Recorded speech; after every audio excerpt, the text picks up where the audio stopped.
Hola, bienvenidos a todos a la octava clase del Seminario de Sistematización de las Intervenciones Sociales Supervisadas. En el día de hoy estamos compartiendo el conversatorio en torno a cuestiones de la bioética. Nos acompañan los integrantes del programa temático interdisciplinario en bioética de la Secretaría de Ciencia y Tecnología de la Universidad Nacional de Mar del Plata y Dayana Brul, compañera docente de la cátedra, en representación también del Comité de Docencia e Investigación del Hospital IGA, doctor Oscar Allende. En primer lugar, agradecerles que se hayan sumado a este nuevo conversatorio en estas épocas del año tan difíciles para todos, agradecerles a los integrantes del conversatorio y también a los participantes del seminario. En primer lugar, yo voy a presentar a Dai, le voy a dar la palabra, luego vamos a presentar a los integrantes del programa para que tomen la palabra y en el medio podremos ir compartiendo los comentarios, preguntas que puedan ir haciéndonos a través del video de Facebook.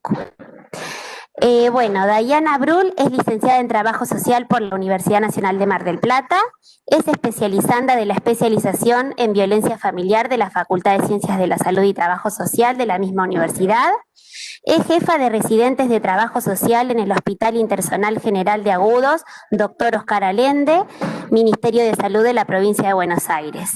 Es ayudante simple de la Cátedra Supervisión del quinto año de la licenciatura en Trabajo Social de la Universidad Nacional de Mar del Plata y es coordinadora y docente del Seminario de Extensión de Cátedra Intervenciones Sociales con Perspectiva de Género y Diversidad. Es integrante del Grupo de Investigación Problemáticas Socioculturales y de nuestra facultad también, y es participante del Comité de Docencia e Investigación de Liga, tal como les comenté antes. Dai, te damos la palabra, te agradecemos por tu participación y bueno, adelante. Bueno, gracias Lili. Hola a todos, bienvenidos a un nuevo encuentro de este seminario.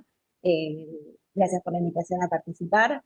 Mi intervención por ahí va a ser un poquito más breve para comentar un poco, pensando que podía compartir en el marco de este encuentro, considerando esta doble pertenencia en la facultad y en el hospital.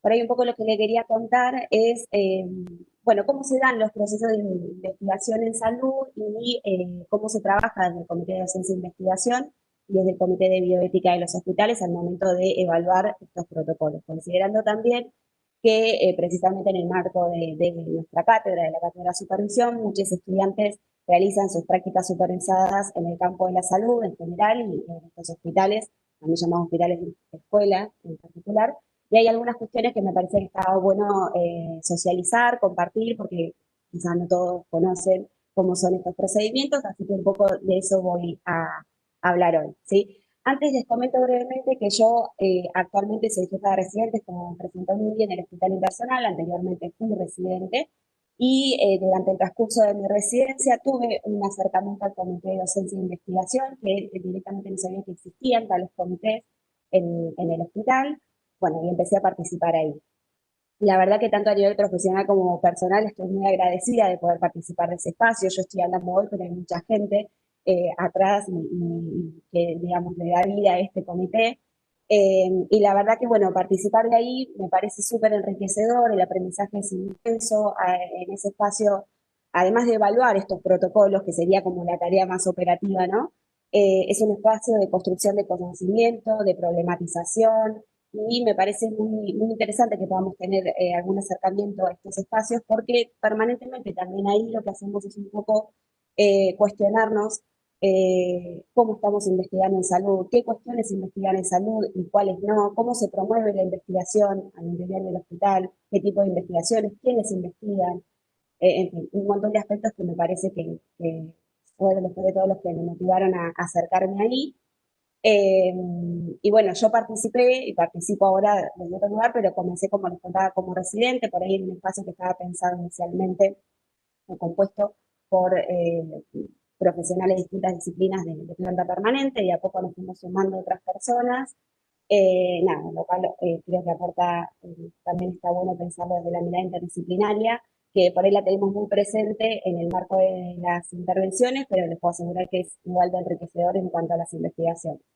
Así que bueno, por ahí, teniendo en cuenta algunas anotaciones que tomé para compartir el día de hoy, les quería contar, en principio, por qué intervienen estos comités, ¿no es cierto?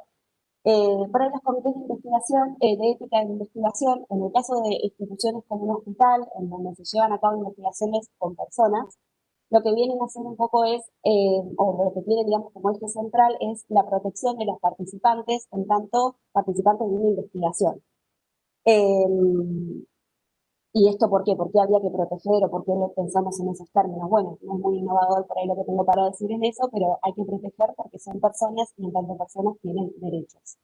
Y esos derechos, digamos, en el marco de un hospital, como les cuento, son distintos para que se entienda pensar los derechos que compete una persona en tanto sujeto paciente que los que le competen en tanto sujeto de investigación.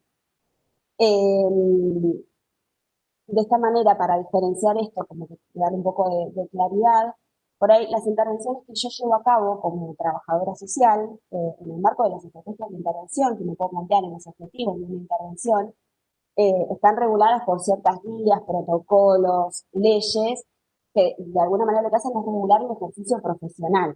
¿Sí? Entonces, todo lo que yo le pueda preguntar a una persona en el marco de una entrevista va a seguir quizás esos objetivos que me propuse en esa intervención. Y en la relación que se da entre profesional y paciente. Ahora bien, si las preguntas que yo hago en el marco de esa entrevista, de pronto las hago porque de ahí pienso construir mi tesis de graduación, digamos, tenemos entonces otros procesos, se dan otros procesos, nos guían también otras leyes, otros protocolos, y un poco ahí es donde entran estos comités, ¿sí? Como para pasar en limpio esto, el uso de la información que hacemos en el marco de esas intervenciones, cuando se producen con fines de producción de conocimiento, entonces no, como digamos, dependiendo de la intervención, es lo que va a hacer que entonces tengamos que establecer algunos mecanismos diferentes. Y ahí es cuando entra un poco esta labor del comité. Desde el comité de investigación del hospital, por ahí lo que hicimos fue elaborar una guía que yo en el material que compartí, en una carpeta que va a estar disponible, o no sé si ya está, en el campus van a ver este procedimiento operativo estandarizado, que lo que hacemos ahí es establecer algunas, por decirlo de alguna manera, requisitos, comisiones que quien pretende investigar al interior del hospital debería tener en cuenta al momento de presentar entonces un proyecto. Eso se somete, digamos, a una evaluación en donde básicamente digamos que se cumplan todos esos requisitos y nada, siempre con la finalidad de que se promueva la investigación, digamos. La idea no es obstaculizar esos procesos, pero sí entendemos que en este marco de lo que les estoy comentando, de poder resguardar los derechos que tienen los participantes de estas investigaciones, hay algunas cosas que es importante observar.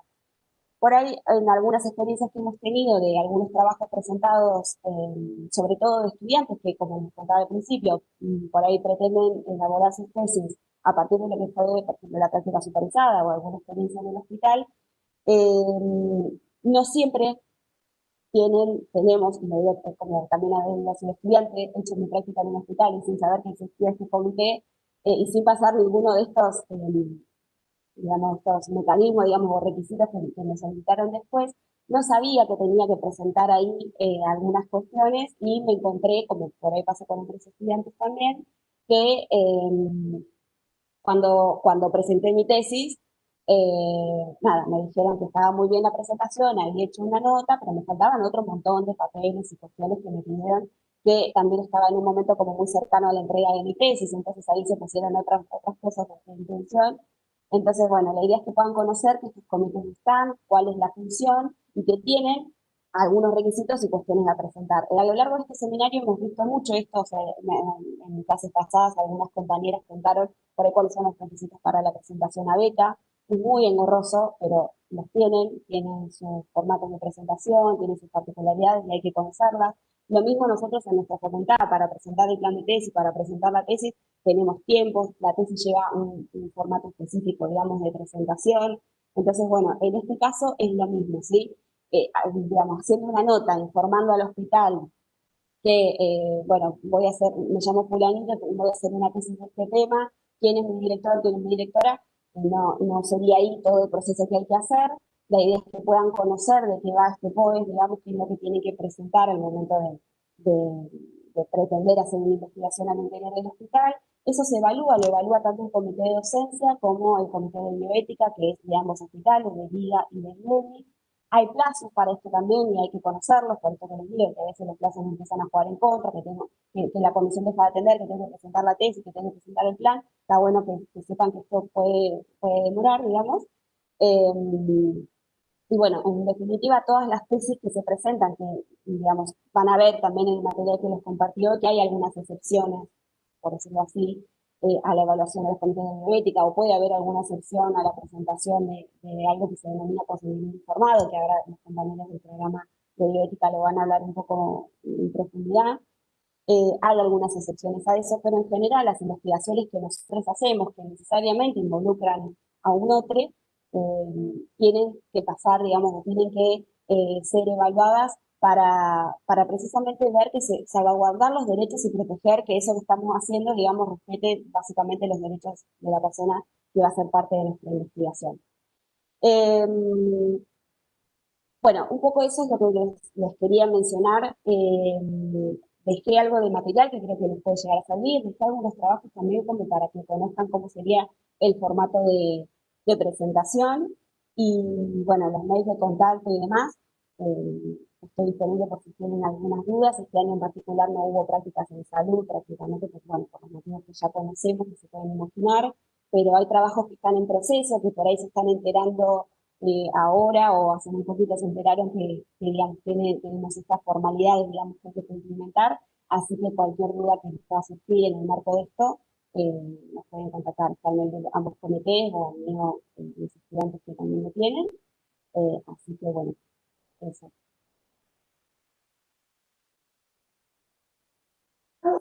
Muchas gracias, Dai. Gracias por por tu preparación también, pensando y recuperando tu trayectoria como estudiante, que nada, creo que va a ser muy valorada. Ahora voy a presentar a los integrantes del programa temático interdisciplinario en bioética, dependiente de la Secretaría de Ciencia y Tecnología de la Universidad Nacional de Mar del Plata. Nos acompaña Susana Larroca. Ella es profesora en filosofía, especialista en bioética, magíster en metodología y epistemología de la ciencia y coordina el programa temático interdisciplinario en bioética. Es miembro además del Comité de Ética de la Provincia de Buenos Aires y miembro del CEO-COVID del Ministerio de la Nación. María Marta Mainetti es licenciada en Antropología, magíster en Bioética, doctora en Ciencias de la Vida, docente e investigadora, profesora titular de Bioética en la Facultad de Ciencias de la Salud y Trabajo Social y de Antropología en la Facultad de Psicología. Es miembro del programa interdisciplinario de Bioética. Laura Atena es licenciada en Ciencias Biológicas, magíster en Bioética, docente de la Facultad de Ciencias de la Salud y Trabajo Social de nuestra universidad y es miembro del programa. Celeste Bolletti es licenciada en Psicología, es magíster en Bioética, docente e investigadora de la Universidad Nacional de Mar del Plata y es miembro del programa y del CIREI-HPC. Javier Mendizábal es licenciado en Enfermería, docente e investigador de la Facultad de Ciencias de la Salud y Trabajo Social, es profesor adjunto de Bioética y profesor titular de Enfermería Comunitaria y de Ontología de la carrera de Enfermería. Es miembro del programa técnico interdisciplinario de Bioética.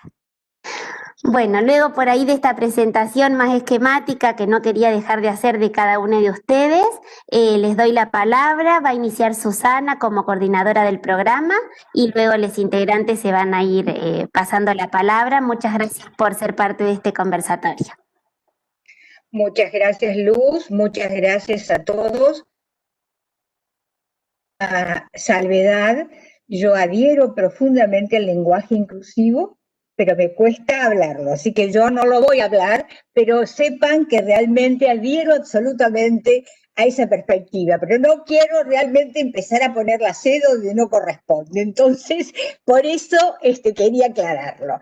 Bueno, muchísimas gracias. Hoy cuando estaba recopilando brevemente lo que iba a decir, que es además lo que charlamos, pienso que el programa cumplió este año 27 años. Hace 27 años que está funcionando este programa temático interdisciplinario en bioética. Seguramente es mayor que alguno de ustedes, pero más desconocido que alguno de ustedes.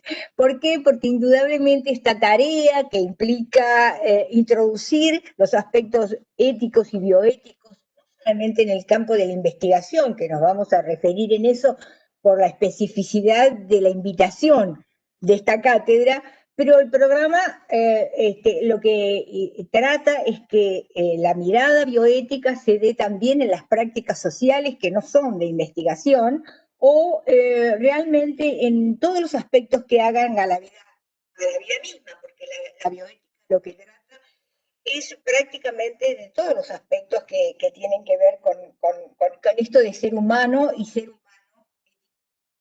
Así que, como les digo, una resolución de agosto del 93 fue creado este programa que tiene primero una formación multidisciplinaria, porque realmente los que componemos el programa venimos de prácticamente todas las disciplinas, es decir, psicólogos, enfermeros, biólogos, antropólogos, filósofos, abogados, asistentes sociales, y seguramente me olvidaré de algo y ustedes después, chicas y chicos, lo dicen.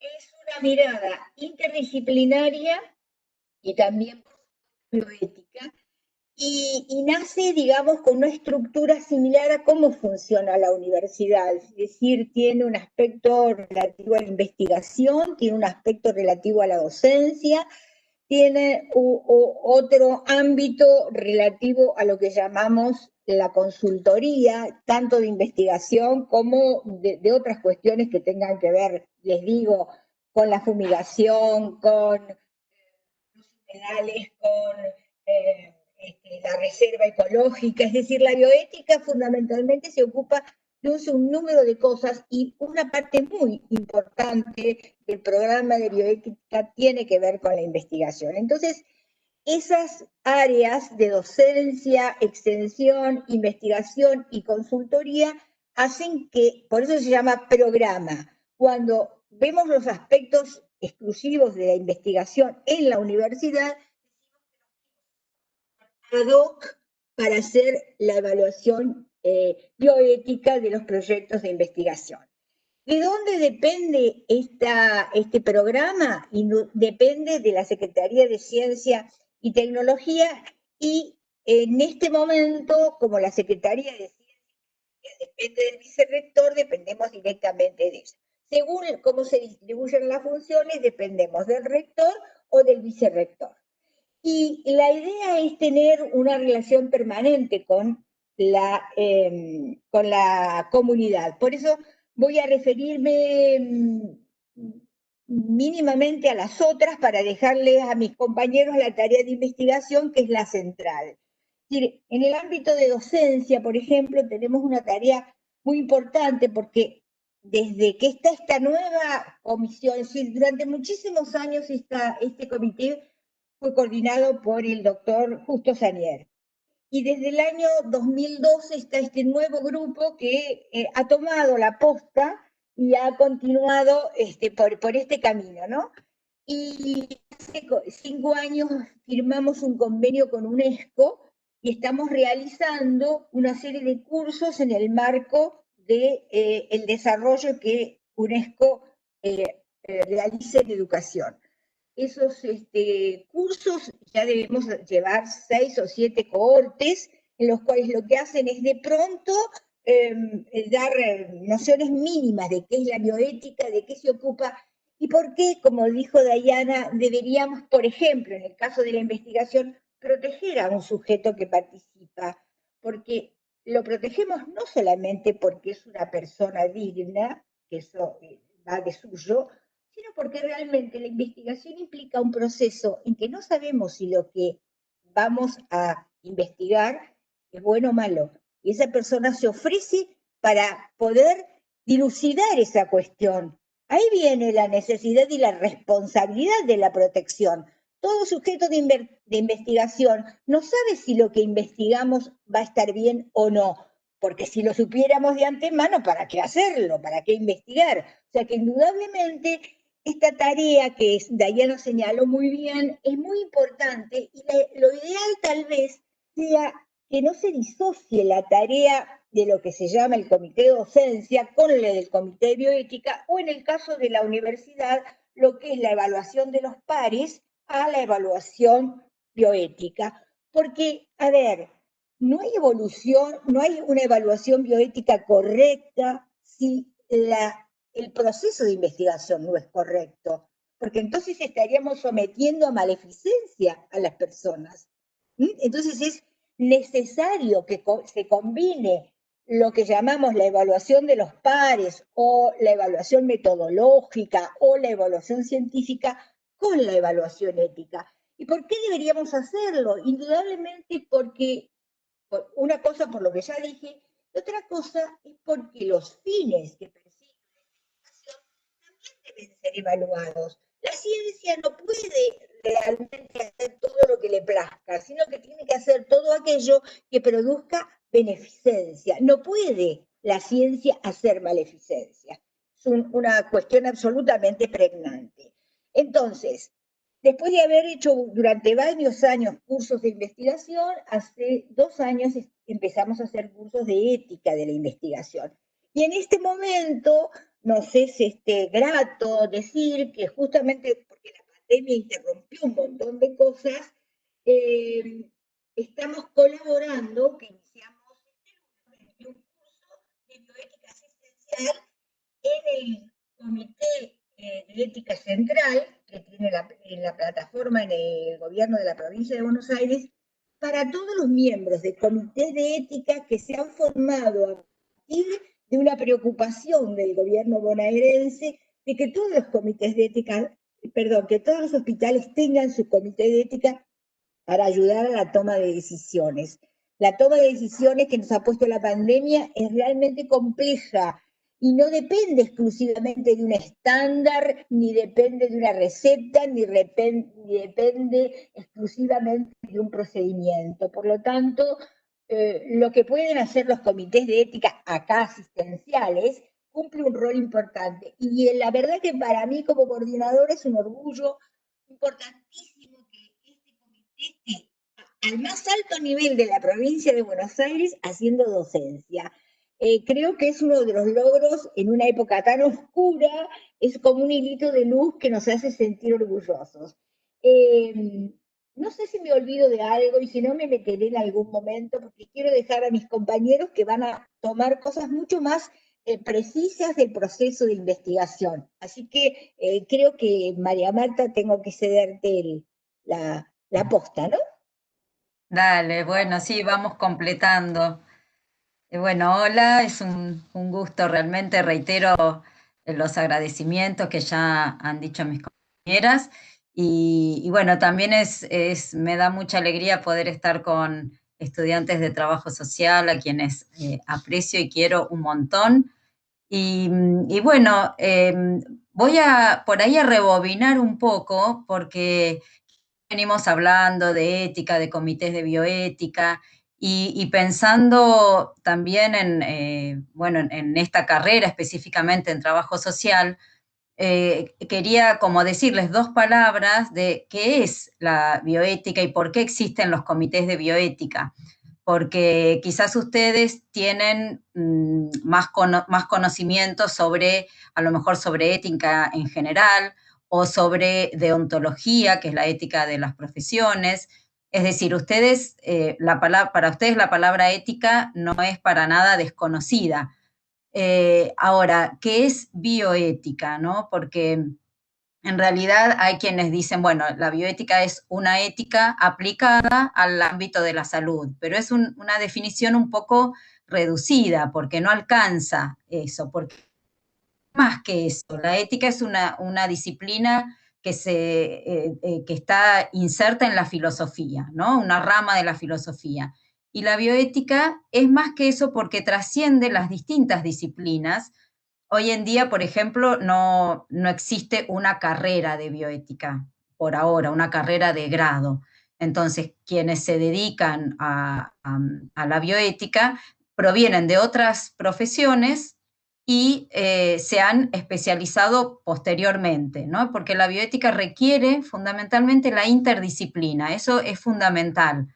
Y hay incluso quienes dicen que es una transdisciplina, es decir, porque trasciende los conocimientos de cada una. Pero esa es la base, por eso los comités de bioética no pueden sustanciarse si no está asegurada esa interdisciplina.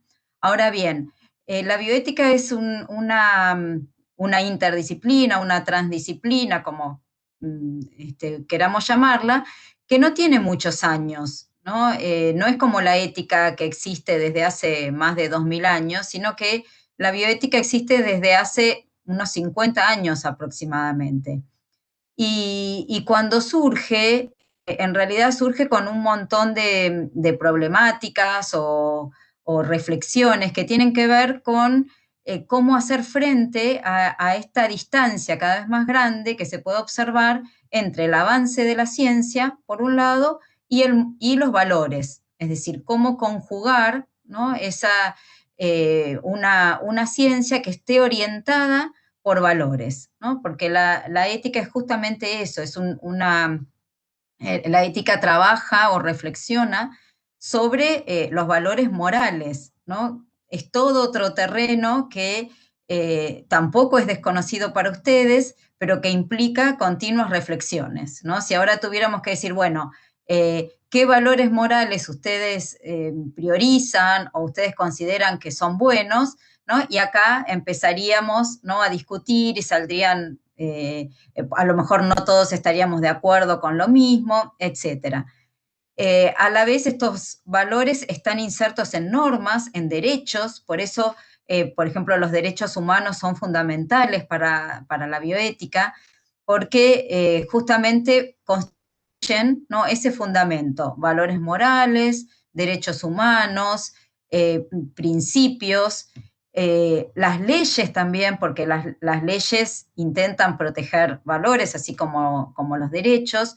Por lo tanto, todo ese conjunto, ¿no?, de normativas que tienen que ver con valores, ¿no?, van a ser como ese sustrato sobre el cual la bioética va a reflexionar y a trabajar. ¿De qué manera? Bueno, acá viene justamente el tema de los comités, es decir, a medida que la bioética avanza como una disciplina, bueno, se tiene que institucionalizar, se tiene que instalar de alguna manera, y la manera de instalarse ha sido a través de los comités. Por un lado, los comités de bioética asistenciales, es decir, grupos de profesionales que trabajan en instituciones de salud, así comenzaron, ¿no? Hoy no solo es en instituciones de salud, sino también, como estamos viendo, en la universidad, en organismos de gobierno o organismos no gubernamentales, es decir, grupos de profesionales que reflexionan y asesoran a otros profesionales o a pacientes acerca de casos en los cuales no está muy claro los valores que hay que priorizar, ¿no? Y que generan, por lo tanto, decisiones difíciles, ¿no? Porque a veces, por más que haya leyes, las leyes siempre son interpretables y a veces hay casos en los cuales no se puede aplicar directamente una ley, ¿no? Y cuando comenzó la bioética había muchas menos leyes de las que hoy existen y que han resuelto situaciones. Si hoy pensamos en nuestro país, leyes como la ley de salud sexual y reproductiva, la ley de salud mental, la ley de identidad de género, la ley de contracepción quirúrgica, la ley de muerte digna, han sido leyes que han institucionalizado valores o principios que antes era a lo mejor los comités de bioética los que trataban, ¿no?, de reflexionar acerca de estas situaciones o asesorar acerca de las decisiones a tomar cuando estas leyes no existían, ¿no? Entonces, por un lado, los comités de bioética asistenciales, pero por otro lado, otra gran temática de la bioética es la ética de la investigación, porque cuando surge la bioética, surge también en un momento en que empiezan a salir a la luz importantes investigaciones en las cuales se estaba abusando de los sujetos de investigación, por ejemplo, no contándoles que estaban participando en una investigación, algo que hoy nos parece básico, y sin embargo, no hace tantos años que estas situaciones sucedían.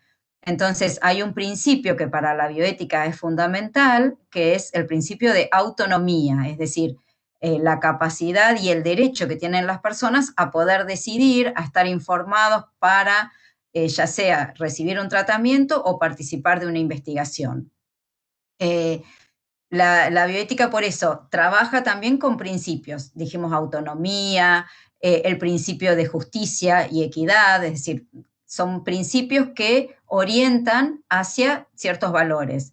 El principio de vulnerabilidad también es muy importante, es un concepto que también se trabaja mucho en la carrera de trabajo social, es decir, el principio que protege, ¿no?, a los grupos y a las personas que están en situaciones de vulnerabilidad y que por lo tanto no pueden ejercer a lo mejor plenamente su autonomía, ¿no?, porque no todas las personas o grupos pueden ejercer la autonomía de la misma manera, porque a veces no hay opciones disponibles como para poder elegir.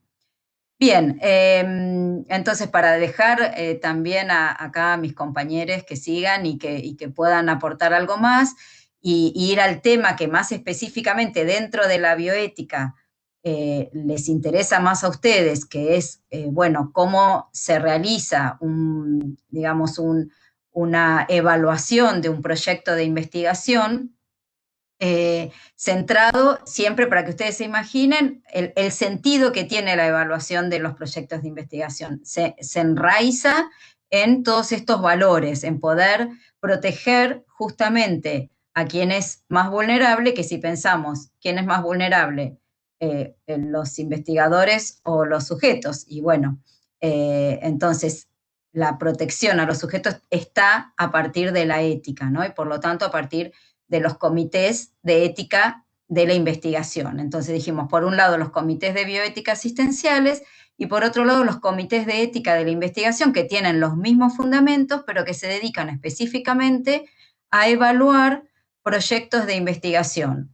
Y esta es una tarea que, digamos, es obligatoria, sobre todo en el ámbito de la salud. Ahora vamos a ver un poco más el tema de las normativas que existen, pero, digamos, a veces un comité de bioética hace también las funciones de un comité de ética de investigación, que es el caso de nuestro programa de bioética en la universidad. Es decir, cumplimos funciones de asesoramiento en cuestiones de bioética, hemos asesorado en temáticas, por ejemplo, de fertilización asistida, de identidad de género, cuando todavía las leyes no estaban, por lo menos no estaban reglamentadas del todo, ¿no? Entonces los jueces nos consultaban sobre ciertas situaciones que no sabían no sabían cómo fundamentar, ¿no?, o necesitaban más elementos para fundamentar una decisión. Entonces hemos tenido también solicitudes de asesoramiento con respecto a ética ambiental, ¿no?, al tema de, por ejemplo, fumigaciones. Bien, eso es una tarea, ¿no? Y la otra tarea es la evaluación ética de los proyectos de investigación, ¿no?, que tienen varios puntos que son necesarios tener en cuenta y que justamente lo que más nos interesa es poder difundir el sentido que tiene esta evaluación. No pensarlo como, bueno, algo que hay que cumplir, porque entonces sí se hace también engorroso, árido, frío, ¿no? En cambio, pensar en el sentido que tiene, ¿no?, que es justamente proteger a los sujetos de investigación. Y creo que esto es un interés que también desde el trabajo social es muy importante, ¿no? Así que, bueno, yo le paso ahora la palabra a Javier para que pueda contar también cuáles son las grandes normativas, ¿no?, que existen y que orientan a la bioética y a la ética de la investigación, para que puedan tener un pantallazo. Bueno, espero que se escuche ahí. Gracias por el pasapalabra. Bueno, un poco para retomar desde donde recién estaba hablando María Marta, tenemos que conservar esta idea de la relación entre los valores y inclusive estas frases que aparecen como que estamos en una época que no hay valores o que hay una falta de valores. Y en ese sentido, digamos, los valores permanecen o están puestos en un contexto distinto, y a medida que ha pasado la historia de la ética de la investigación, también se han visto nuevas problemáticas, nuevos emergentes que han hecho madurar nuevas normativas o declaraciones. Entonces, recién María Marta les mencionaba una de las primeras declaraciones o normativas que existieron, tuvieron que ver con lo que se conoce como el Código Nuremberg, que es como la consecuencia de la investigación biomédica en el Holocausto. Entonces, eso que recién se comentaba del principio de autonomía puesto en función de reconocer y hacer primero una gran distinción entre ser objeto de estudio y ser sujeto de estudio dentro de una investigación, y reconocerles digamos, no solamente el ser persona, sino la posibilidad de decidir, en tanto participar, y además saber en qué se está participando, que es la otra pata que podríamos decir dentro de este inicio de la ética de la investigación en la historia, que un poquito antes inclusive de lo que pasaba en los campos de concentración en Estados Unidos, una investigación que se hizo sobre la sífilis, que no solamente se les negó información, sino que aparecen otras cuestiones que marcan la complejidad de la ética de investigación cuando hay una población vulnerable por ser afroamericanos, por no tener acceso a la educación, tampoco acceso a la salud. Entonces, una de las cuestiones que va a marcar la evolución histórica de estas normativas también tienen que ver con esta triple variable de la inequidad que sería etnia, género y clase social. Entonces, el avance o la especificidad de ciertas normativas que aparecen dentro de la ética de investigación, muchas de ellas se han dado lamentablemente en función de los resultados o de las denuncias o de las consecuencias de ciertas investigaciones que no han tenido reparos éticos, por decirlo de una manera. Es por eso que en algún punto todo proyecto de investigación que se piensa hoy en día, más allá que tiene que tener, digamos, su base epistemológica, metodológica, debiera también todo proyecto tener una dimensión ética o inclusive una dimensión ético-política, en el cual aquel que está formulando el proyecto debería reflexionar a priori de presentarlo en un comité y ser evaluado. Porque en muchas consecuencias de investigaciones a veces tienen cosas que se han detectado, otras que han podido pasar, otras que tienen que ver con el juego, digamos, de poder que puede haber, o a veces algunas tienen que ver con esta falta de revisión de la consideración de la dimensión ética del propio proyecto, y hay algunas que han pasado desapercibidas digamos, sin mala intención, pero que de todas formas han causado algún tipo de daño. Entonces, esto es, digamos, para mencionar que desde el año 1947 han comenzado a reproducirse distintas normativas.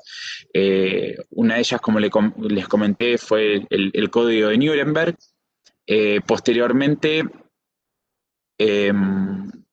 se proclamó la Declaración de Helsinki, que aparece otro actor político importante con respecto a la ética de la investigación, que es la Asociación Médica Mundial. Y las declaraciones de Helsinki han comenzado desde el año 69 y durante ciertos periodos han tenido revisiones. Algunas revisiones con muchísima polémica inclusive. Como para mencionar algunas características que ha traído este tipo de normativa, ha incluido, por ejemplo, las especificidades sobre los estudios farmacológicos y el uso de placebo, sobre el doble estándar, o sea, el uso en poblaciones, realizar investigaciones en poblaciones que después no van a hacer beneficio de esos resultados o que presentan las peores características de esta desigualdad que tiene que ver con etnia, género y clase social, para beneficio de los sectores más aventajados. En paralelo también aparece un poquito más tarde, como para poder darles un pantallazo, otro tipo de declaración que es el informe Belmont, que trae como cuestión, digamos, más allá que se van apoyando con las declaraciones de Helsinki, el Código de Nuremberg, traen unas cuestiones interesantes como la cuestión, la relación, digamos, poner en la discusión ética la relación entre profesional y la persona que es sujeto de investigación, tratando de hacer una división también para evitar la confusión entre cuando el profesional tiene una relación terapéutica, o en el caso del trabajo social hay una intervención, que es distinta cuando el profesional está realizando una tarea que es propia de investigación. Para, digamos, poder separar de que participar como sujeto, cuando se participa con un fin altruista, o sea, para colaborar con la construcción del conocimiento sin que eso implique, digamos, un beneficio terapéutico o un beneficio de la intervención de un profesional. Bueno, la Organización Mundial de la Salud, a través del CIOMS, también establece una serie de guías y pautas en las cuales por ahí podríamos tomar como característico la irrupción de este tipo de pautas, lo que pasó con la primera pandemia que puso una cuestión de relieve mundial, que fue el VIH. Entonces, de comenzar con cuestiones vinculadas a la autonomía, se van tomando estos nuevos emergentes como la situación epidemiológica y de una pandemia como fue el VIH y las investigaciones que estuvieron alrededor de ese tipo de problemática. Obviamente aparece también en estas pautas CIOMS algunas manifestaciones, digamos, algunos puntos sobre los problemas de ensayos clínicos con financiamiento externo y los conflictos de intereses.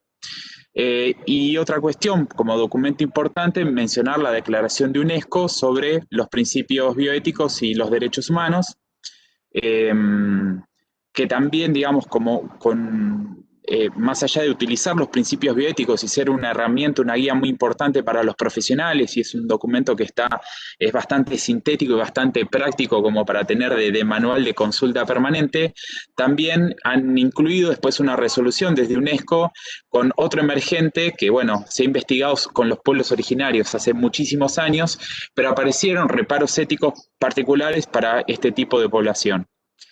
Entonces, esto podría ser como el marco, las normativas internacionales que se fueron construyendo en la historia, que como con estos nombres de declaración, de guía, tienen como una intención de marcar un camino, pero hay que hacer la distinción en lo que implica las normas y las declaraciones como intentos de enfatizar los deberes y poder ser, bueno, una guía, un camino para los profesionales o los que se dedican a la ética de la investigación.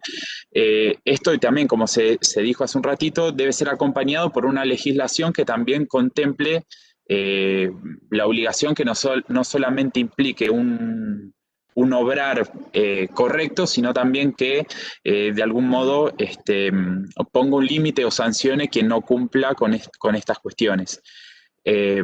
Entonces, para tratar de no ser demasiado extenso, hay la guía para investigaciones con seres humanos en nuestro país, que es la resolución 1480 del 2011, toma de todas estas normativas internacionales que se han ido construyendo, también una serie de pasos que deben ser tenidos en cuenta como dimensión ético-política cuando se realiza alguna investigación. Nombro por ahí los puntos más importantes. O sea, primero tener una justificación ética y validez científica, o sea, no se puede investigar cualquier cosa de cualquier manera. Inclusive este estudio de sífilis que se hizo en los años 1930, uno de los cuestionamientos es que metodológicamente era incorrecto porque era un tipo de estudio que es el estudio de corte, que son investigaciones de 30 años, y frente digamos, cuando aparece la penicilina como solución terapéutica para la sífilis, uno de los motivos por los cuales ocultan información es para poder garantizar ese estudio que es de un tiempo prolongado. Entonces, también lo metodológico tiene un análisis ético, si es adecuado, si es correcto, o en el caso de que suceda alguna cuestión nueva, como puede ser el descubrimiento de un tratamiento, eso obliga éticamente a modificar la metodología con la cual se estaba trabajando o suspender la investigación. Entonces, vuelvo a marcar estos puntos que tiene la guía. Primero, una justificación ética y de validez científica. Buscar que eso sea evaluado por un comité que esté acreditado. Incluir el consentimiento informado. Poder sopesar, digamos, los beneficios y riesgos de la investigación que se va a llevar a cabo con la idea de este principio sobre todo de no dañar. O sea, los beneficios tienen que ser mucho más notorios con respecto a los riesgos. La selección de los participantes, con qué criterios se van a seleccionar, cuáles hay que cuidar, inclusive, digamos, criterios inclusive de las muestras que se toman en función de la cantidad y por qué esa cantidad de personas y no otras. Bueno, todo lo que tiene que ver con la selección de participantes, la confidencialidad de la información, denunciar si hay conflicto de intereses y poder señalarlos, el manejo de los datos y los resultados, esto inclusive, digamos, esta obligación del acceso de la información que se publica, inclusive de publicar los buenos y los malos resultados. Esto sobre todo para, por ejemplo, los estudios farmacológicos jamás presentan cuando hay resultados negativos, y eso también es información importante que requiere estar disponible.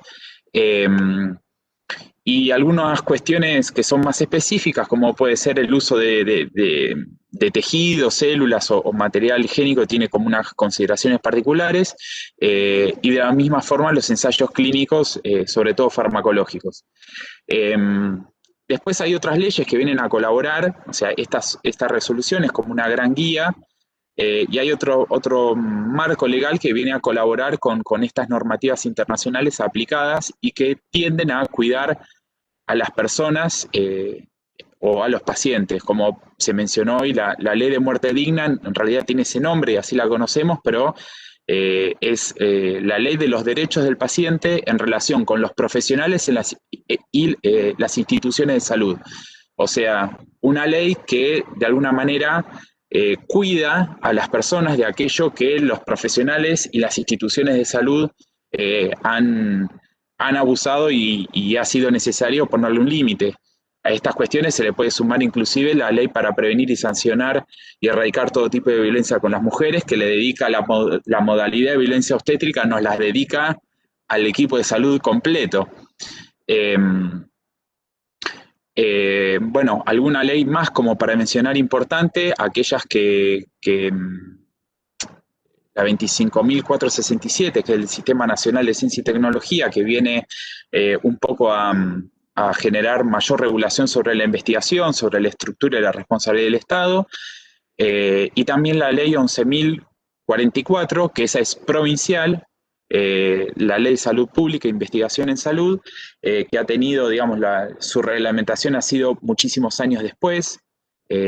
Como se dijo también, la bioética es una disciplina, una transdisciplina nueva en el cual, fíjense que esta ley de salud pública que es provincial es de 1990 y la reglamentación recién en el 2008.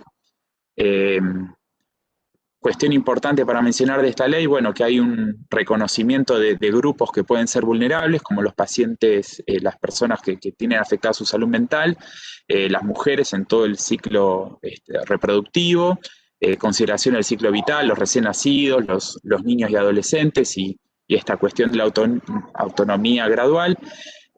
Los grupos subordinados, en este sentido, pueden ser desde profesionales de la salud, los soldados en algunas investigaciones en el pasado han sido sujetos subordinados que han recibido muchísima violencia siendo no sujetos, sino objetos de investigación.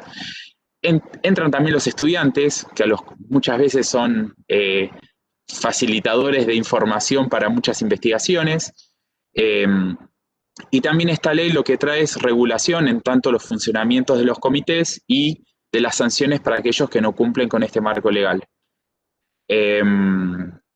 Bueno, hay alguna cuestión mínima que no me quería olvidar, digamos, la modificación del Código Civil y Comercial argentino ha traído algunas cuestiones que también suman, sobre todo artículo 58 en las investigaciones en seres humanos, el artículo 59 en el consentimiento informado para los actos médicos e investigación en salud, y bueno, inclusive también aparece la cuestión de las directivas anticipadas que articulan con la ley de muerte digna inclusive.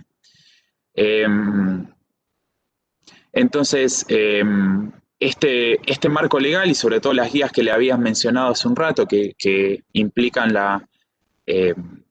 esta resolución 1480 es una guía que para aquel que quiere investigar y está desarrollando su trabajo final es suficiente como para pensar aquellos puntos que le dan una mirada, una reflexión bioética, una reflexión ética en los propios proyectos de investigación o los proyectos que requieren evaluación. Entonces, la recomendación es para un estudiante avanzado, cualquiera que esté interesado en investigación, más allá de someter su proyecto a una evaluación, que sea un ejercicio de incluir esta dimensión ética en el cual en la misma escritura del proyecto se le dedique un apartado y se pueda especificar todas estas cuestiones que, así como he intentado mencionar recién.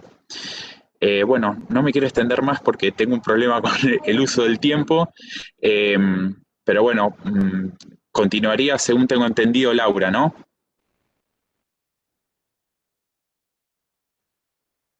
Bueno, continuando con el tema de Javier, localmente, y en relación a estas cuestiones, en la universidad está el artículo 18 de la OCS, número 13608, que trata dos cuestiones cuando los investigadores tratan temas de salvaguardia ética ambiental y cuando los investigadores realizan investigaciones biomédicas. En relación al primer tema, siempre que se esté realizando una investigación en relación al ambiente, ya como hemos recibido nosotros, temas de fumigaciones en la cercanía o en cuanto a la reserva ecológica, siempre que los investigadores detecten que se puede producir un daño al ambiente, un daño a las terceras generaciones, deben investigar, deben comunicar rápidamente estas cuestiones a la Secretaría y ver cómo revertir la situación. Y en cuanto a las investigaciones biomédicas, los investigadores tienen que tener en cuenta todas las normativas, ya sea de Nuremberg, el CIFI, Belmont, las regulaciones que ha mencionado Javier. A nivel nacional, la ANMAT también deben tener en cuenta, y saber que de no cumplirse todas las normativas, los requisitos éticos, legales y jurídicos, se puede suspender la investigación al grupo, y el grupo debe devolver el subsidio en el caso de que le haya sido así. Bueno, entonces, ¿cómo un grupo de investigación? ¿Qué debe hacer para poder cumplimentar todas las cuestiones que hemos mencionado? Ante todo, debe preguntarse, ¿este es un tema que requiere un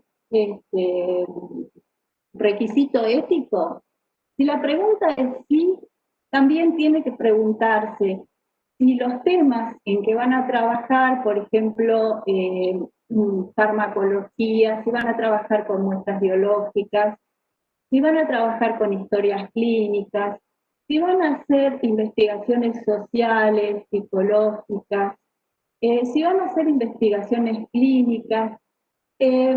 Entonces, si estos temas están dentro del proyecto de investigación que ellos van a realizar, tienen que pedir asesoramiento a un comité, que en este caso seríamos nosotros, el programa temático interdisciplinario de bioética, que, como ya lo hemos mencionado, depende de la Secretaría de Ciencias y Técnicas. Entonces, ¿cómo deben hacer los investigadores? Ante todo, deben dirigirse a la Secretaría y pedir un instructivo donde figuran todos los requisitos, toda la documentación que deben presentar.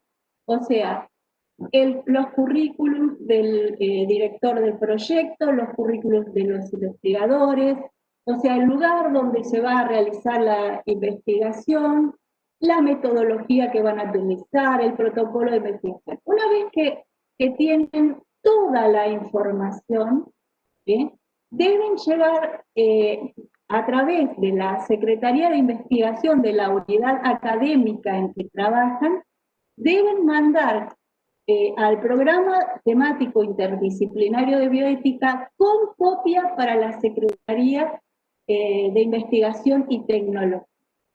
Una vez que el programa recibe el protocolo de investigación, va a analizarlo, va a ver si tiene todos los elementos que requiere a través del instructivo, y una vez que el programa realiza las observaciones sobre el protocolo, le envía estas observaciones al investigador.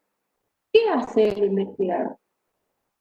Responde cada una de las observaciones que hizo el programa de bioética. Una vez que terminó de responder las observaciones, vuelve el proyecto mejorado, lo revisamos en el programa, y una vez que se acepta que el proyecto ya es éticamente aceptable, se envía la respuesta al investigador diciéndole que ¿cómo es la entrega de la respuesta? Va a la Secretaría de Ciencia y Técnica, y la Secretaría de Ciencia y Técnica le eleva la respuesta al investigador. Y a su vez también el programa envía una copia del proyecto aceptado al CEC. ¿Qué es el CEC? Es el Centro de Ética Central, el Comité de Ética Central, que depende del Ministerio de Salud.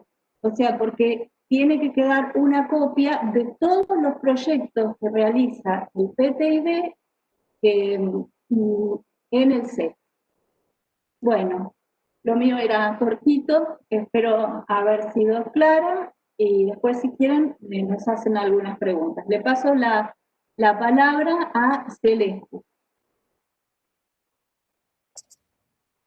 Hola, buenas tardes. Bueno, primero que nada, gracias por la invitación y por el espacio para poder hablar de estos temas. Bien, bueno, en principio voy a tratar de ir un poco como, ya que me tocó última, de recopilar un poco lo que fuimos hablando entre todos. En principio con lo que arrancó Diana, cuando mencionó la cuestión de las evaluaciones, tanto de lo que son los proyectos de tesis de grado como en las becas, que pueden ser de la beca de investigación, de estudiantes o de graduados, revalorizar esta cuestión de la importancia de la evaluación del proyecto, como bien mencionaban María Marta y Susana, no tiene que ser siempre una cuestión de que sea una carga, uy, tengo que evaluar el proyecto porque después no lo voy a poder publicar en una revista o porque si no después no voy a poder hacer tal o cual cosa o pedir un subsidio, sino por ahí rescatar un poco lo que mencionaron, bueno, todos los oradores anteriores, que tiene que ver con el aspecto o el posicionamiento ético, crítico, reflexivo en torno a lo que es la aplicación de procedimientos y de pautas éticas al momento de evaluar y de pensar en la evaluación, no solo la que realiza el tercero, en este caso el comité, sino también la que uno mismo puede tomar desde su posición de investigador. Esto es un poco por ahí también lo que mencionaba Javier al hablar de una cuestión ético-política, ¿sí? Es decir, cuestionarnos nuestro lugar y nuestro rol como investigadores, para qué queremos hacer este proyecto, y también tener en cuenta que uno no puede ser siempre juez y parte para definir si un proyecto está bien, como no lo es para definirlo metodológicamente, tampoco puede serlo para definir si está correcto de modo ético, así que es importante valorizar el rol de los comités en este sentido. Bueno, particularmente de lo que les voy a hablar de modo breve es de una cuestión que también ya se vino mencionando, que tiene que ver específicamente con la noción de autonomía, que es un derecho y es un principio, y específicamente se instrumenta a través de una norma puntual que es el consentimiento informado. Es una norma, bueno, que está planteada a nivel legal, como bien les comentaba Javier, también en algunas profesiones desde el aspecto deontológico, es decir, desde lo que es la ética profesional también se plantea, y por ahí es el elemento común, digamos, en lo que es la evaluación de proyectos de investigación social y de investigación biomédica. Por ahí muchas veces cuando uno se acerca a todas las normativas que comentaba Javier, encuentra que algunos aspectos relacionados a la confección de los protocolos o los proyectos de investigación, a los investigadores sociales, me incluyo porque soy psicóloga, digamos, los investigadores en psicología, en trabajo social, en sociología, en económicas, en historia, bueno, muchas veces no nos sentimos del todo representados por algunas cuestiones que se nos exigen porque no son propias a veces de nuestro campo, porque justamente las normativas emanan, como contó Javier en la parte histórica, del campo biomédico, ¿sí? Entonces tiene esa pregnancia biomédica, lo cual no significa que no nos implique a nosotros como investigadores en sociales el hecho de evaluar éticamente nuestros proyectos, porque nuestros proyectos también tienen riesgos o pueden implicar riesgos para los participantes de investigación, que como se mencionó al principio de este conversatorio, tiene que ser lo que guíe nuestra intención de evaluar un proyecto, ¿sí? Proteger a estos participantes que voluntariamente se están sometiendo a colaborar de un modo altruista en el desarrollo del conocimiento. En este sentido, entonces, el consentimiento es un elemento que se solicita siempre en la investigación social y en la investigación biomédica, salvo situaciones particulares de excepciones que están en las normas que implican excepción, pero son cuestiones muy puntuales. Así que un poco la idea era pensar esta noción del consentimiento, que va a ser un elemento que todos ustedes, sea en el marco de becas de investigación o de su tesis de grado, van a tener que instrumentar, digamos, para solicitarles la participación a las personas que colaboren en sus proyectos. Un factor o un elemento muy importante del consentimiento tiene que ver con la información. En el ámbito de investigación, a diferencia de lo que es el ámbito de atención clínica, el consentimiento siempre se pide por escrito, ¿sí? Y siempre tiene que estar firmado, al menos en lo que es Provincia de Buenos Aires, por el participante, por el investigador y por un testigo, ¿sí? Y también se incluye dentro de las posibles personas que van a firmar este documento un apoyo, que es una figura que se incorporó con la modificación del Código Civil y Comercial, ¿sí? Como una figura que acompaña a las personas que puedan estar sea por presentar una determinada enfermedad o por una situación vital que estén atravesando en una condición de vulnerabilidad que hace que requieran un acompañamiento. Bien, esta información escrita tiene que ser clara, tiene que ser precisa, tiene que ser completa y tiene que ser veraz. ¿Esto qué implica? Que este documento de consentimiento informado va a tener una primera parte que se denomina hoja de información, donde nosotros le vamos a contar todo lo que el participante necesita saber con respecto a la investigación, ¿sí? Cuál es nuestro objetivo, cuál es la naturaleza de esta investigación que estamos haciendo, dónde se enmarca, digamos, el proyecto, la institución, quiénes van a participar, ¿sí? Los riesgos, beneficios y todos los aspectos que sean relevantes. Comentarle que están, por supuesto, en las normas que le comentó Javier, están especificados. Otro elemento importante tiene que ver con la comprensión por parte de la persona que está recibiendo esta información por parte del investigador. Es decir, ¿qué va a ser importante? Por supuesto, nosotros vamos a escribir con un lenguaje que sea riguroso y que sea acorde a nuestra disciplina, pero siempre es importante que establezcamos un espacio de comunicación con el otro y que le brindemos esta información en un lenguaje adecuado, es decir, que sea comprensible para esta persona, que puede darse el caso de una investigación donde nosotros investiguemos sobre otros profesionales que tengan el mismo nivel de instrucción o de conocimiento sobre la temática que nosotros, pero a veces tal vez investiguemos sobre pacientes, ¿sí? O sobre personas que están fuera del campo de actividad que nosotros desarrollamos y que necesitemos por ahí bajar un poco esos conceptos y explicarlos de un modo para que realmente darle validez a ese consentimiento, ¿sí? Si la persona no puede comprender lo que le explicamos, el consentimiento va a perder validez. Por último, otro elemento importante en el proceso de consentimiento tiene que ver con la competencia de la persona que consiente. Esta competencia implica dos dimensiones: el estado emocional de la persona, que puede afectar su capacidad de poder decidir, y también la competencia a nivel cognitivo. Y en este sentido aparece esta cuestión de lo que mencionaban mis compañeros con respecto a la vulnerabilidad de algunos grupos de sujetos, con respecto a los cuales justamente se considera que por una situación particular, ¿sí? Que puede ser, como mencionaba Javier, cuestiones vinculadas al género, a la clase social, al nivel de instrucción, a la etnia, también puede ser justamente a la cuestión de la competencia o la capacidad que tienen, puedan encontrarse en una posición justamente de vulnerabilidad, ¿sí? Siempre hay una asimetría entre el investigador y el participante de investigación. Pero en estos grupos particulares, esa simetría, digamos, como que se incrementara por esta condición extra que estos participantes tienen. Esto conlleva no que no les solicitemos el consentimiento, sino al contrario, que tomemos un consentimiento con muchos más resguardos y que en algunos casos ese consentimiento pueda también ser acompañado y brindado por una persona que actúe como representante, en el caso de los niños pequeños, o como decíamos bien hoy, como un apoyo en el caso de personas que tuvieran alguna dificultad. Bueno, no quiero repetir por ahí un poco lo que ya habían estado hablando.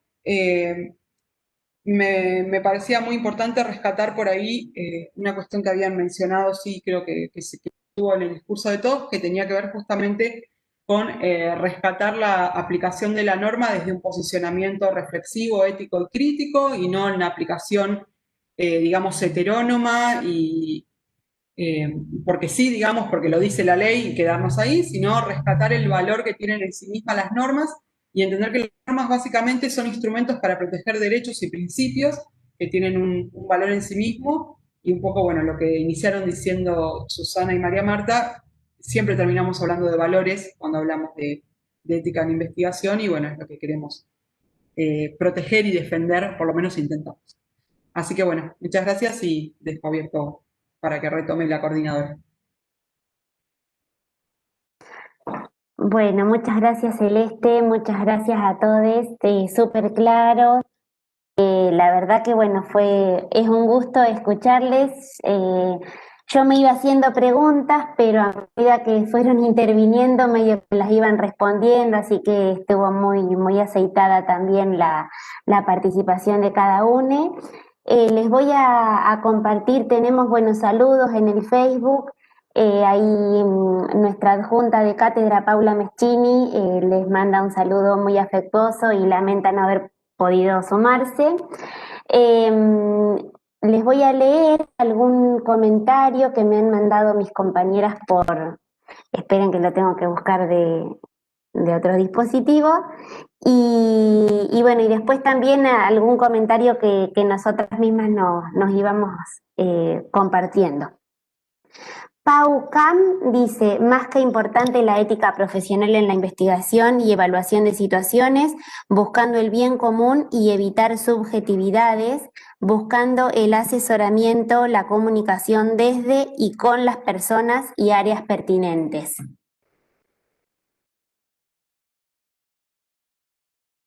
Después tenemos una pregunta que compartíamos con otra de las docentes de la cátedra, ¿cómo llega directamente por los investigadores o tesistas o si la puede solicitar un tercero? Y por ahí en relación a esto, bueno, yo había ahí tomado un poco nota de algunas sugerencias de esta cuestión que decía Javier de incluir como un apartado ético, después sumaba la cuestión ético-política y Celeste hablaba de un posicionamiento ético, crítico y reflexivo, que me parece que digamos, coincide con nuestras posturas, pero más allá de eso, la pregunta por ahí más puntual de cómo llega la demanda o cómo se da intervención al programa, y en este caso como en función de comité, bueno, nada, esa pregunta. Y después, nada, yo por ahí pensaba, no sé si es tanto una pregunta, pero sí es una reflexión para compartir con ustedes, que muchas veces nuestro ejercicio profesional resulta un tanto híbrido en cuanto a intervención, a investigación, a extensión. Entonces muchas veces las reflexiones que surgen de la intervención son parte de nuestras investigaciones. Y entonces ahí pensaba, bueno, por supuesto, la importancia del posicionamiento ético-político y de la protección de las personas con las que trabajamos, pero bueno, también ahí pensaba cómo el volver hacia atrás, quizá para el consentimiento, en esos casos, cómo pensarlo, si han trabajado estas cosas, si tienen como alguna idea de cómo poder abordarlo. Bueno, por ahora eso y dejo para ver si surge alguna otra pregunta por el Facebook.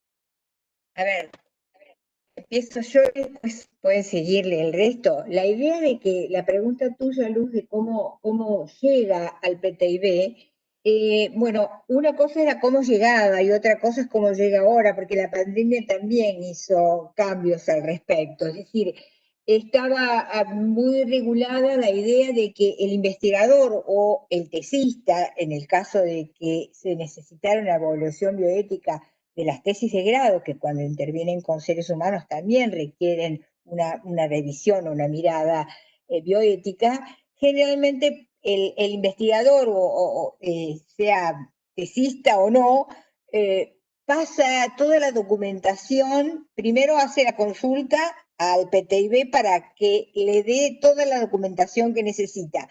También esto está colgado en la página. Si vos abrís la Secretaría de Ciencia y Tecnología, hay un apartado que es bioética, y en el apartado que es bioética está el instructivo para investigadores. Allí está todo el proceso discriminado y todo lo que hemos estado hablando, porque la verdad que fue un trabajo enorme tratar de despejar todas estas dudas a través de un documento. Ese documento está. La idea fundamental es que cuando se tenga toda la documentación que se pedía en papel hasta la pandemia, eso vaya por la Secretaría de Investigación de la unidad académica.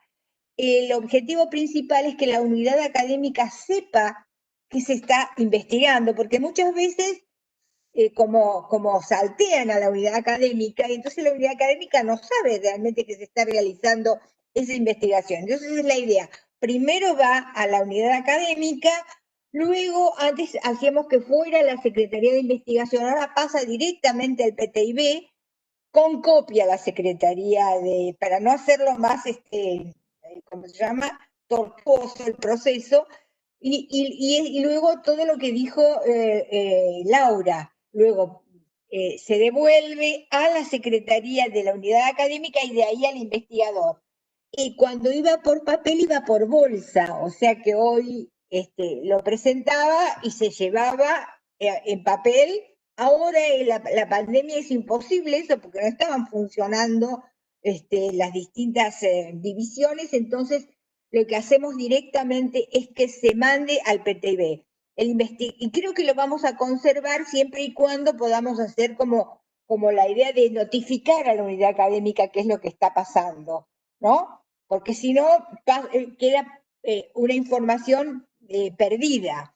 Entonces, ahora, tal como nosotros lo estamos haciendo, es decir, el investigador manda una nota al PTIB, el PTIB responde con todos los requisitos, el investigador manda los requisitos y ahí se hace la evaluación con las observaciones. Cuando responden las observaciones se termina la evaluación y se manda. Creo que la pandemia también nos va a obligar a revisar ese procedimiento, que eso tiene que hacerse también no de manera unilateral, sino de una manera sistémica con todas las unidades académicas. Tenemos que ver realmente qué conviene a todos, no exclusivamente qué le conviene al PTIB.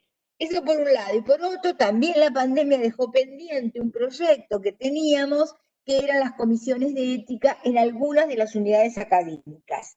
Porque lo que pensábamos era integrar parte de la gente que está en el PTIB en distintas unidades académicas que pudiera funcionar combinando la tarea con las comisiones de tesis y ayudando entonces al que se inicia a hacer todo el proceso de investigación. Entonces vamos ganando tiempo, porque ya quien como estudiante es capaz de ver cuáles son los procesos que tiene que seguir, ya cuando es investigador, parte de ese saber lo tiene incorporado, ¿no? Así que esto no sé si respondí totalmente a tu pregunta, pero al menos eso fue lo que me disparó tu pregunta. No sé, chicos, si me olvidé de algo, ustedes me ayudan.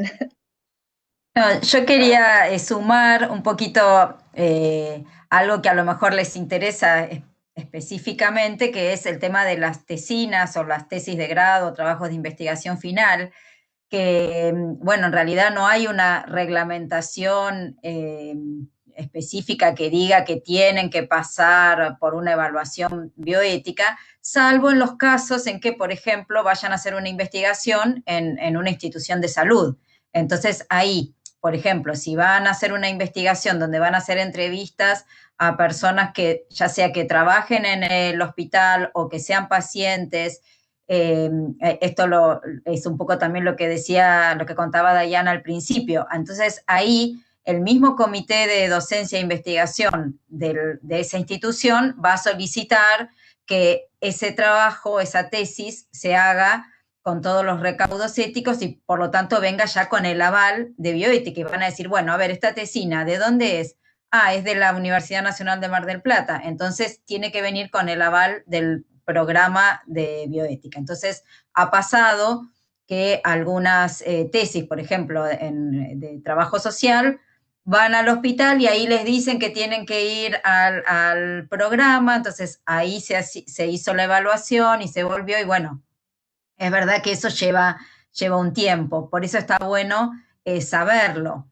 En otras situaciones, si ustedes van a trabajar, no sé, en una escuela o en un determinado barrio, nadie les va a pedir una evaluación bioética, pero lo que está bueno es plantearse si los recaudos éticos están resguardados. Por ejemplo, es necesario hacer un consentimiento informado, que un poco tiene que ver con esto que comentaba Luz, ¿no? Es necesario hacer un consentimiento informado si voy a hacer entrevistas en profundidad a docentes de las escuelas públicas de tal barrio en Mar del Plata.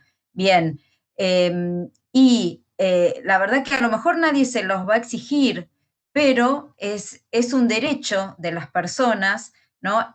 Por un lado, tener la información, porque recuerden que el consentimiento informado tiene dos partes. Una parte es una breve información sobre la investigación. Antes les cuento, yo como antropóloga hice investigaciones sociales donde no se preguntaba nada. Y a mí me enseñaron, por ejemplo, cuando yo estudiaba en la facultad, me decían que nosotros teníamos que ir al campo y no importaba, o sea, estar en el campo y que la gente no se diera cuenta, ir preguntando por ahí, grabando a la gente por ahí lo que decía, porque así era más natural. Entonces era mejor que la gente ni siquiera supiera que estábamos haciendo una investigación. Bueno, eso hoy sería una falta de ética, pero así nos enseñaban desde las sociales, que era necesario entrar en el campo y estar naturalmente, ¿no? Sin que la gente supiera, sí nos podían contar sus cosas sin ningún obstáculo. Porque si sacábamos el grabador o si les explicábamos que era una investigación, ya se iban a condicionar. Bueno, es verdad, sería mucho mejor, ¿no? Pero le estamos quitando un derecho a las personas.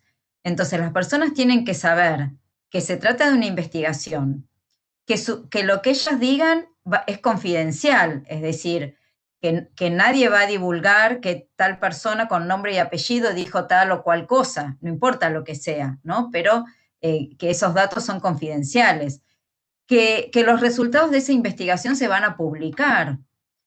Por lo tanto, que están participando en algo que a lo mejor no les da un beneficio propio, pero sí será un beneficio porque contribuirá a desarrollar un conocimiento que será un beneficio para esa comunidad.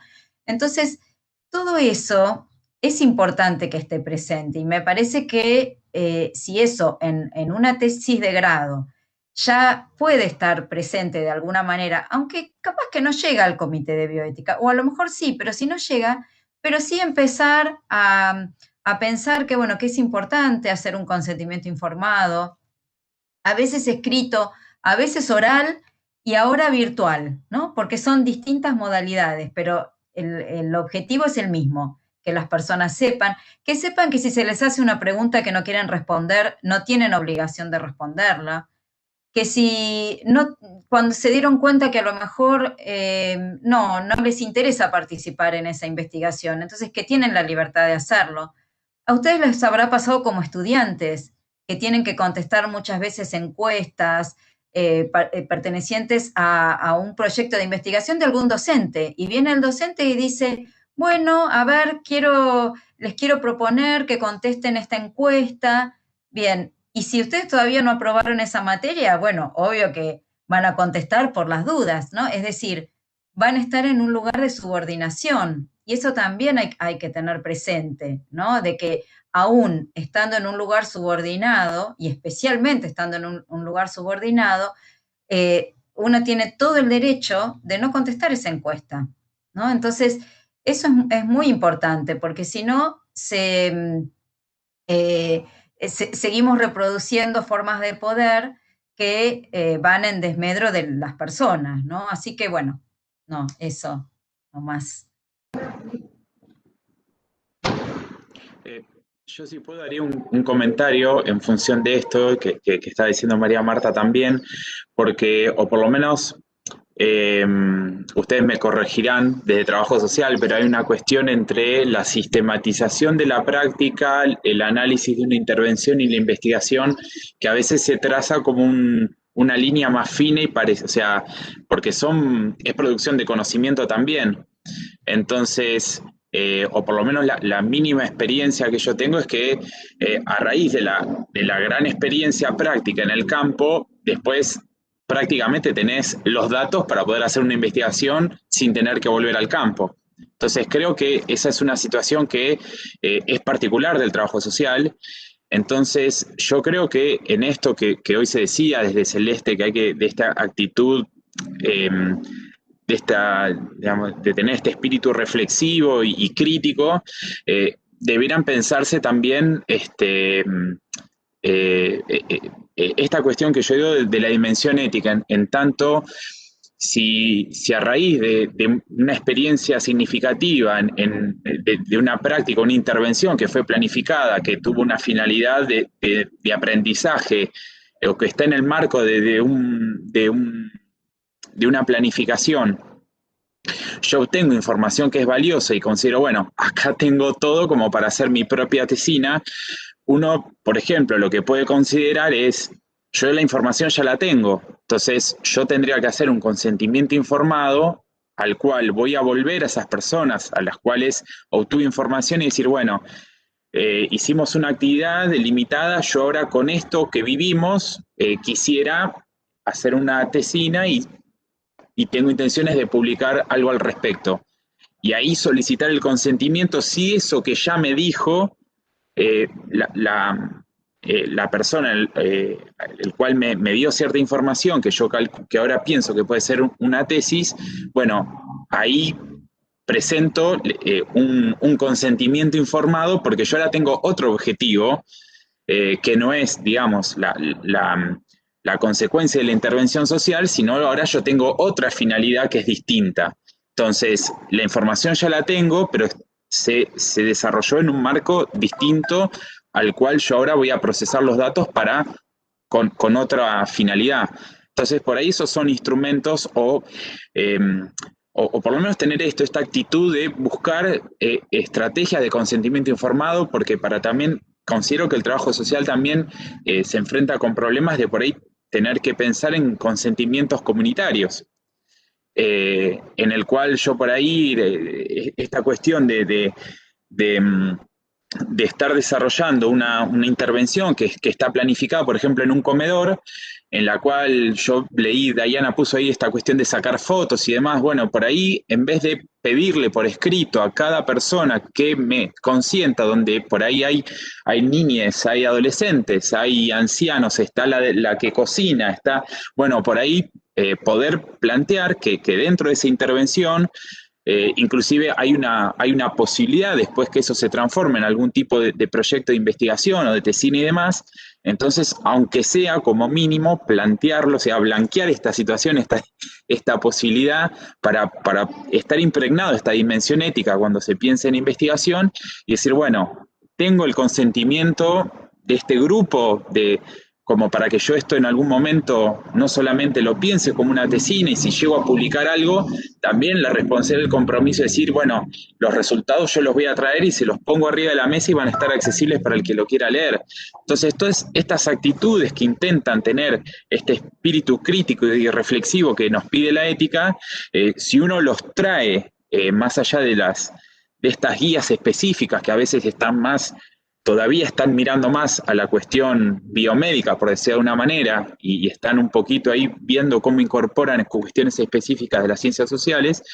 Bueno, si uno pone esto en marcha, demuestra otra actitud profesional, inclusive vinculada al mundo de los valores, que creo que eso es lo que la comunidad también recibe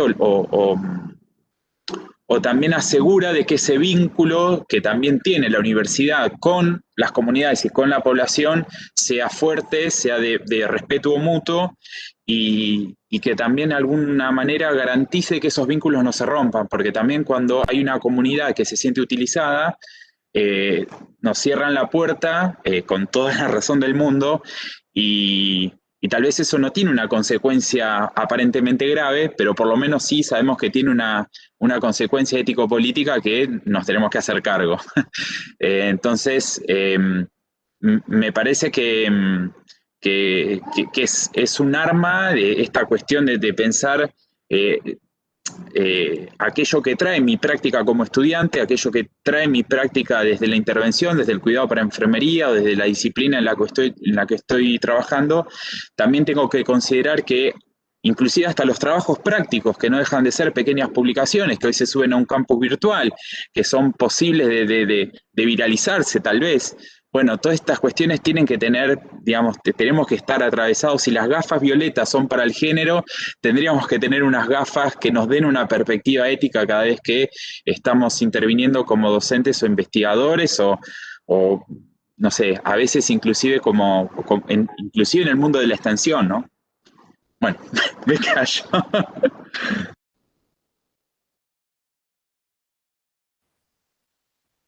Yo por ahí sumar a lo que están diciendo, que estoy completamente de acuerdo en respuesta un poco a lo que planteaba Luli, pensaba las situaciones que se me plantearon a mí misma cuando quise investigar y lo difícil que es en trabajo social, porque claramente digamos, en estos términos que por ahí no son los más lindos, pero nuestro sujeto de intervención son nuestros sujetos de investigación, entonces hacer ese recorte mismo con la cuestión ética, digo, no, me parece que no hay una ética profesional de la intervención y una ética de la investigación, ¿no? Hay una ética que nos acompaña en todas las dimensiones del día de la vida, pero en particular en esto que estamos hablando. Y me parece también, y lo quiero rescatar, que precisamente el acercamiento a estos espacios, en este caso estos comités, son los que también, no digo que siempre nos van a resolver, pero nos van a orientar, porque es lo que yo encontré, lo que encontramos con mis compañeros cuando pretendemos hacer estos proyectos, que a veces también se intercala esto de, ¿es proyecto de intervención o es de investigación? ¿Cómo? Esto no es tan claro a veces, pero bueno, sí, claramente volviendo a esta cuestión del uso de la información y de las finalidades distintas en la intervención y en la investigación, muchas respuestas las encontramos precisamente cuando nos acercamos a estos comités, que en el caso de docencia también tiene que ver con una cuestión de alguna manera de llevar un registro de los estudios que se hacen, de las investigaciones que se hacen al interior del hospital, que una vez pasa en una sala como con un montón de gente que, ¿qué onda? ¿Qué le están preguntando acá? ¿No? Eso también está bueno, que nos sirve a nosotros cuando pretendemos investigar algo, ninguna investigación que surge de la nada, está bueno volver y generar una especie como de base de datos propia, y también con esa intención pretendemos que se acerquen los trabajos de investigación, de tesis, de todo esto que estamos hablando, para que quede una base al interior del hospital. Y es ahí donde también encontramos muchas de estas respuestas cuando no sabemos muy bien si estamos yendo en la dirección correcta, ¿no?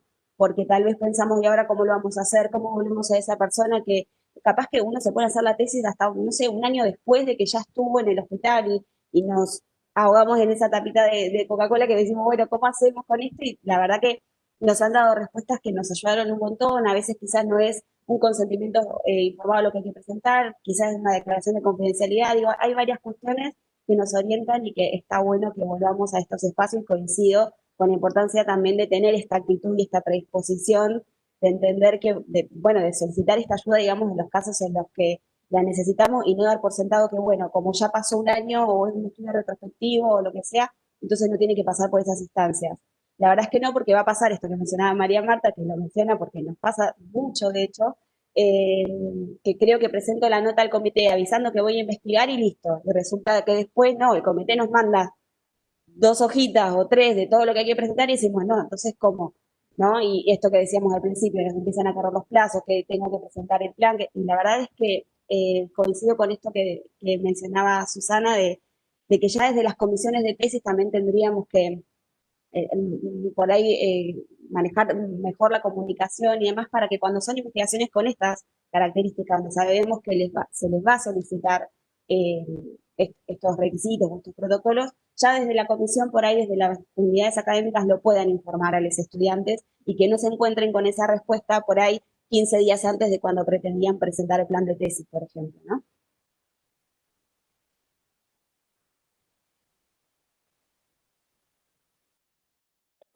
Sí, totalmente. Muchas gracias, Dai, por el aporte también. Bueno, yo les quiero leer un comentario más, ya estamos en tiempo, no quiero tampoco, si alguien quiere tomar la palabra, por favor me avisa, no quiero dejar a nadie sin nada, por ahí mencionarnos algún comentario, alguna reflexión que quieran hacer. Romina Bustos nos dice, es muy interesante el planteo sobre ética y me pareció interesante eso de destinarle un apartado en el escrito. También considero que una línea para pensar la cuestión en trabajo social es a partir de plantear que la ética es el marco de la intervención profesional y es una ética reflexiva la que nos orienta. Un poco ahí en sintonía también con lo que decía Dai y con lo que habían dicho antes los integrantes del programa. No sé si alguien quiere comentar algo. Yo especialmente les quiero agradecer por acercar la perspectiva bioética, por así decirle, y ponerla en diálogo con el trabajo social, también para permitirse este tiempo y dialogarlo con nosotros y nada, y también ponerse en los zapatos de los trabajadores sociales que estamos tratando de pensar cómo intervenir, cómo investigar, cómo trabajar con otros desde una perspectiva respetuosa, que tengan en cuenta el consentimiento y que tengan en cuenta su participación y protagonismo en estos procesos, ¿no? Sí, también decirles que estamos a disposición para cualquier consulta, asesoramiento, que no solamente tienen que venir a pedir una evaluación o solicitar una evaluación, sino también a veces es una consulta, sobre todo a veces a las directoras o directores de tesis que cuando están armando el plan surgen tantas dudas y a veces un asesoramiento o una miradita antes de que se presente el plan está bueno porque sobre todo cuando son estudiantes quienes van a llevar a cabo la investigación, hay que tener todavía más recaudos éticos y a veces es cambiar alguna, no sé, un objetivo o la muestra que se va a tomar, algo que hace, porque cuando se hacen las tesis de grado, lo que, por más que están buenísimas las investigaciones, pero también se tienen que recibir, entonces a veces hay que decir, bueno, por ahí resignamos a hacer tal cosa, que la podemos hacer después cuando nos recibimos y ya somos profesionales, y hacer mientras tanto algo que sea menos riesgoso también para las personas o para el grupo. Entonces, bueno, eso, que estamos a disposición para cualquier consulta, asesoramiento y que así a la par, que no nos miren como, como un lugar de evaluación, sino también de consulta y de acompañamiento a lo que tengan que hacer en investigación.